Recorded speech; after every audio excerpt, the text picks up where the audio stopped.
All right. Hello. Welcome, welcome, welcome.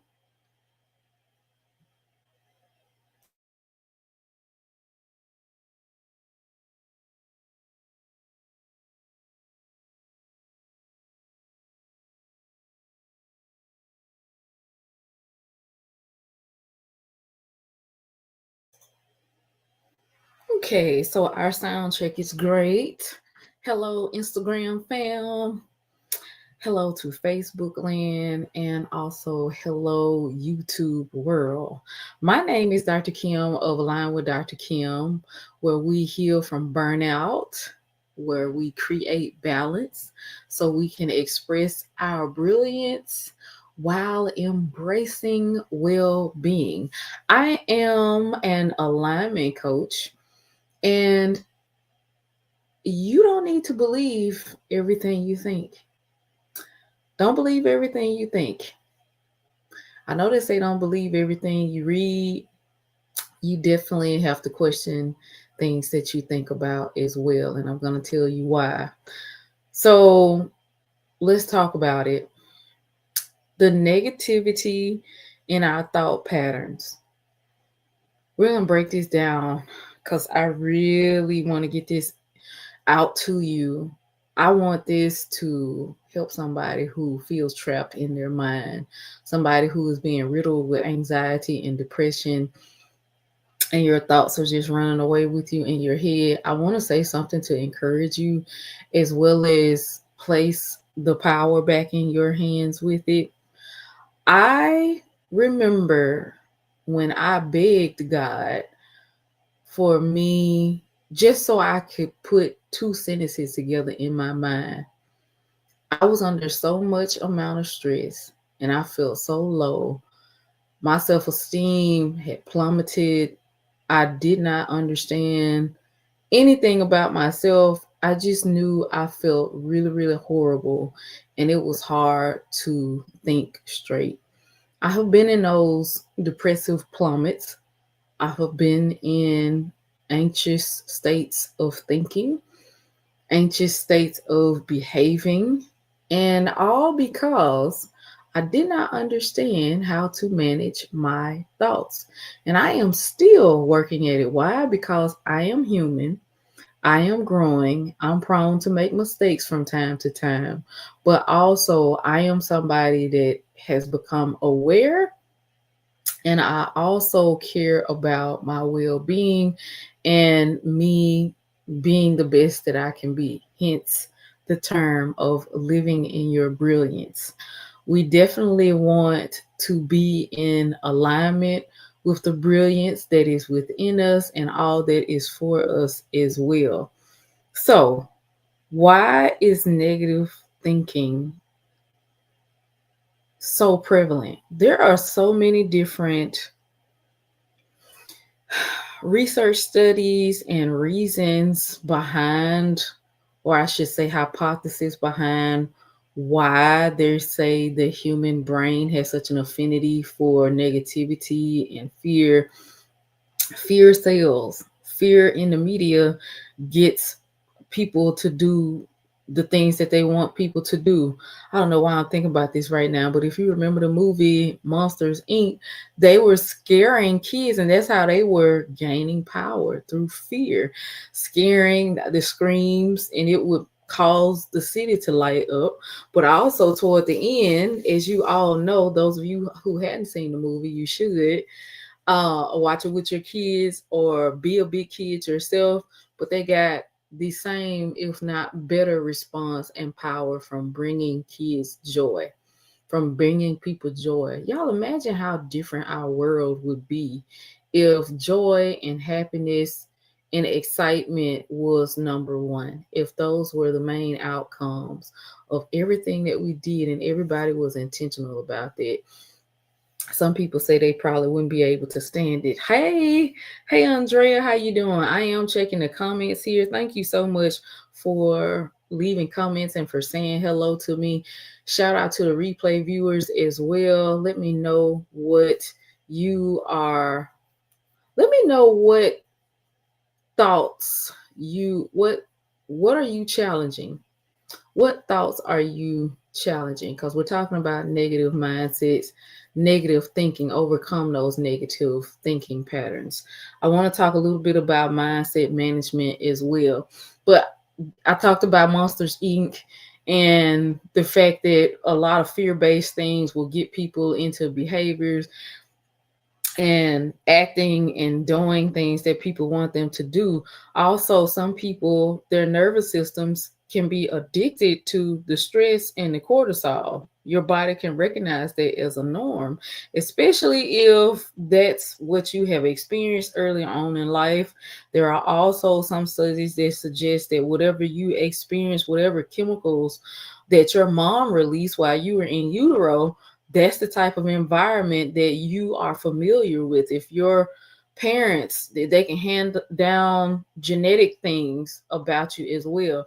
But thanks be to God that we can choose to be in joy and happiness, and that we do experience joy and happiness within ourselves, and we can actually rewire ourselves to be more comfortable and more familiar with joy and a full range of emotions. Because I'm not about I'm not about toxic positivity. We don't want to just be one sided. We want to experience all our full range of emotions and be able to choose what our emotional set point is. That's why we're having this conversation now, so you can become more aware of the range of emotions that you go through. It's something that I had to learn, that I'm still learning. Shout out to all my therapy based people who use the emotional wheel, because it works wonders. People that use the vibrational scale, it works wonders as well. So you can work on your affirmations and the things that you're telling yourself. Now, that's about the affinity that people have for fear and negativity. Sometimes your brain will scan the surroundings. They say it's a survival mechanism, that you will pick up more on those negative things, those fear based things, because you're looking, something in you is looking to protect or avoid pain at all costs. So your brain, those things will highlight, stand out to you more as well. But for whatever the reason, we can choose what we pay attention to. We get to choose what we do with our thoughts and how we respond to our thoughts as well. The dangers about being in a negative thought pattern, oh my gosh, is the fact that it's a pattern. It's a pattern for us to be in a place where you have one negative thought and it leads to another negative thought, and then it continues on. Your thoughts will create your feelings and vice versa. They both play off of one another. The cycle starts with some type of feeling or some type of thought. The thought will create the feeling that we have. The feeling then turns into a behavior and an action. And when we repeat behaviors and actions time after time again, it becomes your personality, it becomes your chosen identity at that moment. And I say at that moment because you are able to change and come out of those things as much as you want to. Now, some of those things are set, they are set in place, but really you can definitely choose to take another path and walk down another road. So, our thoughts, our feelings, the thoughts and the feelings, they both go hand in hand. So if we're thinking good thoughts, we're going to have positive feelings. If we're thinking negative thoughts, we're going to have negative feelings. So that's the way that you can identify those negative thought patterns, is by the way you feel. Start looking at the things that you just don't feel that great about. And I bet you will start to understand that, wow, I got some negative thoughts around this thing. Think about some of your goals that you may have. If you don't feel all that great about those goals, I challenge you to look at what thoughts you are thinking around those things. What feelings are you having? Identifying specifically what they are, so that way you can understand and see what they are, versus always landing at the same spot over and over again. Meaning that, if you had a negative experience, say with men, and every man that you meet, you notice that you don't give them the time of day, or you run away from them, or you grab your purse all the time, things like that. Really begin to explore your behaviors and your feelings and trace it back to the thoughts that you're having around the thing. Our thoughts, a lot of times when we take them as the gospel truth, that's what will instill or install a belief system, is that we have chosen this as a belief. We have not challenged the thought or the feeling behind it, but we've accepted it as a full and total truth. I'll tell it to you this way: when we can challenge certain beliefs or truths that we have, one is self doubt. Is that really true about yourself? Are you cutting yourself short?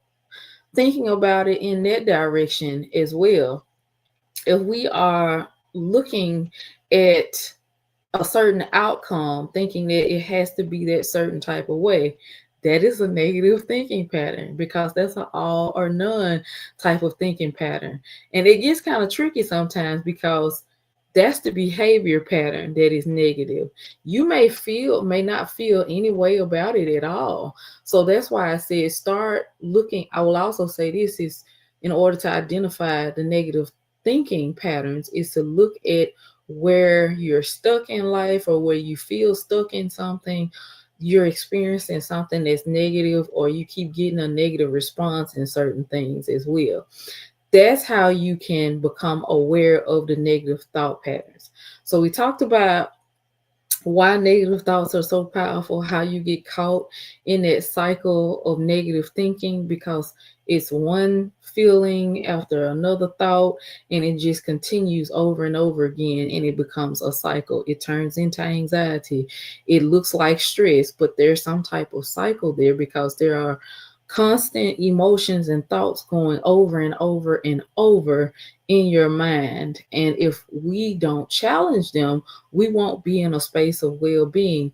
We won't fully be able to experience the fullness that's for us. That's a limitation, and that's what we're getting out of, is the limitations.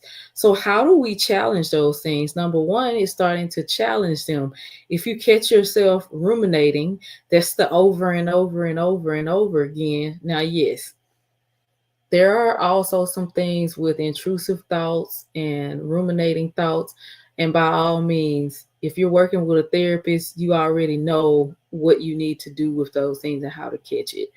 This is more so of general speaking that I'm speaking of. And also, if it's still something that you need assistance and help with, by all means, feel free to get some help with those things from your doctor, from your therapist, from someone who can help you overcome those things, with teaching you coping skills, positive coping skills, and positive techniques to help with managing that and quieting the noise in your mind.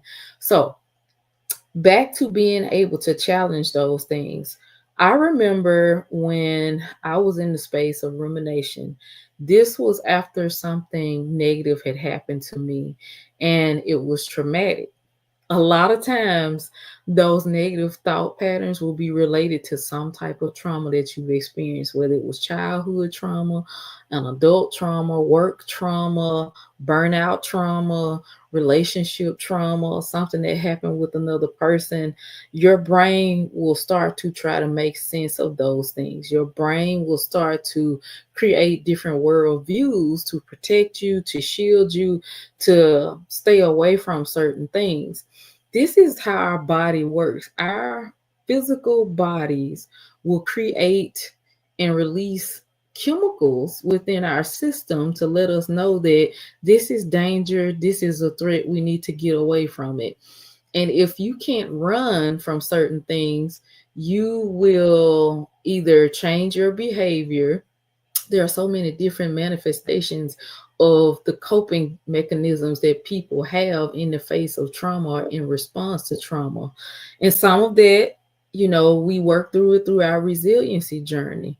We were always meant to be resilient more than just being strong. Being resilient means being able to withstand, to heal those things, and also be able to move on to a normal life, not being stuck in those places. We're meant to be resilient, not just strong. I wanted to say that as well. So, coming out of a place of some type of traumatic responses, those responses are reactionary things that you have. It looks like trauma, being caught in those things. It looks like rumination. In my experience, it was from a betrayal trauma, and my brain was identifying, how people work and human nature and things like that. Throughout this process, I had to learn how to challenge my thoughts, challenge my negativity. I had to learn to feel good, to teach myself how to feel good. The way that helped me to get out of, oh, this is what happened, this is how this happened, all day, every day, was to interrupt. Distractions can be a wonderful thing. This is how I think some people get distracted. For distraction is a healthy coping mechanism. It's a healthy coping technique, but only it has a limitation on it. I highly think that people, you get to a point where it's like, okay, I can't keep distracting myself. I actually have to go in and do some things, which leads me to the next part. The other side of that coin for me was preloading my mind with positive things. Yes, the negative stuff had to get out. The negative stuff, I had to address it, but I also had to replace it. You have to replace those thoughts. You have to preload your mind with positive outcomes, positive thoughts, so you can have positive feelings, doing things that help you to have positive feelings, like affirmations, being able to journal so you can release the thoughts. All of those type of things will help create a positive space around you, and it helps you to create a new pathway in your mind, to create new pathways for your behaviors, and open yourself, your life, and yourself up to receiving more positive things. That's how I was able to get out of rumination and step out of it, versus being in a place of unforgiveness, just steady existing. That's that cycle I was telling you about at the beginning, how that anxiety and stress can come from negative thought patterns, and just consistently staying in that place. It will rob you of joy. It will rob you of your destiny by staying in those places, and it will rob you of your health as well. I remember telling you, people will release those chemicals. Those chemicals are toxic to us in our bodies. It's how your body will release signals to your brain that something dangerous is happening. No tiger or bear is on the outside of you trying to maul you, but if it was a certain experience that you went through and it crushed your identity, your self-esteem, it, burst your bubble or some type of truth in your mind, and you came out of those things, yeah, your system will take that as danger. I know, right? This was so amazing to see that. Your system will identify that as being something dangerous, and it will try to avoid anything that looks like it at all costs. Whether it's, um, like I said, changing your behavior, getting up and moving, all kind of erratic actions and responses, over catastrophizing, jumping to conclusions. All of those things are coping mechanisms and responses that our brain has to some sort of trauma that we experienced in the past that it's trying to save you from. But being able to recognize those patterns, being able to recognize your own thoughts and your own feelings, will help put you in a place of empowerment. And some of you all know right now, yeah. So that's what's happening. Or you will recognize it in other people as well when you start to see those things. But one of the ways we talked about challenging those negative thoughts is with the preloading yourself for positive experiences. That's giving yourself positive things to think about. Go ahead and make a list of things that you want to think about, a list of memories that bring up positive, full emotions, or a visualization of something that you're expecting in the future to come forward. You gotta have something that you future focus on to move towards. That's how you move. You move in your mind to not be stuck in those places. And you begin to question, hey, is this really real? You know what they call something when you believe something that's not true for so long, something that's negative and it's distorting your reality? Delusional. Yes. This is why when people are like, the Lulu is the Salulu, I'm like, no, we have faith over here. It's for me in my house. We're going to believe and have faith. I don't want delusion at all. Delusion things, though, that's a perception of deceit. And it's claiming the deceit as well. And we don't want any part of that as well. I don't want it for me. I don't want it for you. But being able to challenge those negative thoughts that you have as well is another good thing. Being able to interrupt those thoughts, you can laugh at those thoughts, anything to create another response. I'm reminded of, oh gosh, the way they describe it is, if you go down the street and you fall in a pothole, you go down the street, you walk on this side of the street, but you always fall in a pothole. You start over again, just like in the video games where you got another life and you go down the street again and you try to hop across it and you still end up in the pothole. You start over again from the beginning. You try to go around the side and you still end up falling in the hole. Well, after a while, you're going to start skipping that street so you can have a better result. You're going to skip the street. You're going to stop trying to do something with the hole. You're like, I know the hole is here. I'm going to go down another street. I'm going to choose another response. I'm going to choose another reaction to this thing. And that's what empowers you with that. It empowers you to preload your brain with different positive things as well, and just avoiding and cutting yourself off when you notice you said something negative. Another thing is, I love when I started to get around more people who were accountable for their words. Oh my gosh, these people are so helpful. And what I mean by that is, when you hear somebody say, I may get this, wait a minute, you will get it. Those people that will check you on the power of your words. Getting around people like that and doing that for your friends, just bringing in that culture, bringing in that understanding that, hey, we are powerful, creative beings, because we are more than the trauma that happened to us. We are more than the experiences that we've had. We are the creative, empowered, spiritual beings that are going through and having this human experience. And when you can operate from that thought, from that mindset, that will lift you up so much higher and lift you above so much anxiety and stress, because you're not attached to things and nothing can be attached to you as you move forward.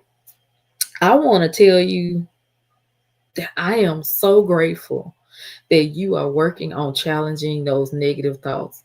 I am so grateful that you are becoming the person that you have always dreamed to be. You are becoming the person that you need to be in this journey, in this process. You are more than your thoughts. You are the being that is experiencing the thoughts. You are not just the clouds floating in the sky. Your thoughts are not just the clouds floating in the sky, but you are the sky. Vast, huge, giant, and you watch the clouds and they just pass by you. That is how we can become more empowered with our thinking and manage our thoughts. We become the sky after ever so long of walking in truth, doing these daily practices, changing your outlook on things. We become the sky, full of space, opportunity, and wonderful things that are always coming for us.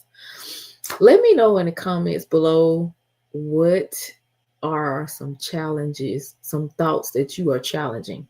What thoughts are you challenging that's coming up for you? And let's chat it out in the comments as well.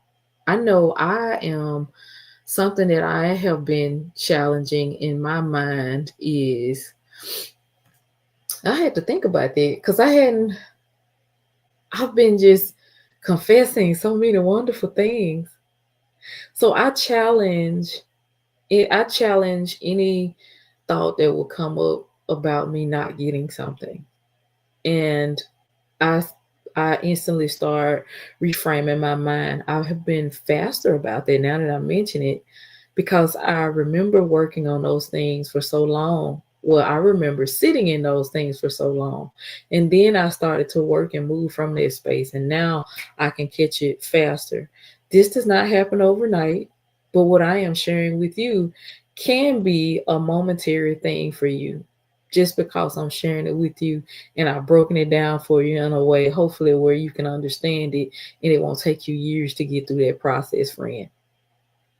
But this is our chat for this evening. I hope you've heard everything. I hope I said something that registers well with you, and I will chat with you in the next one.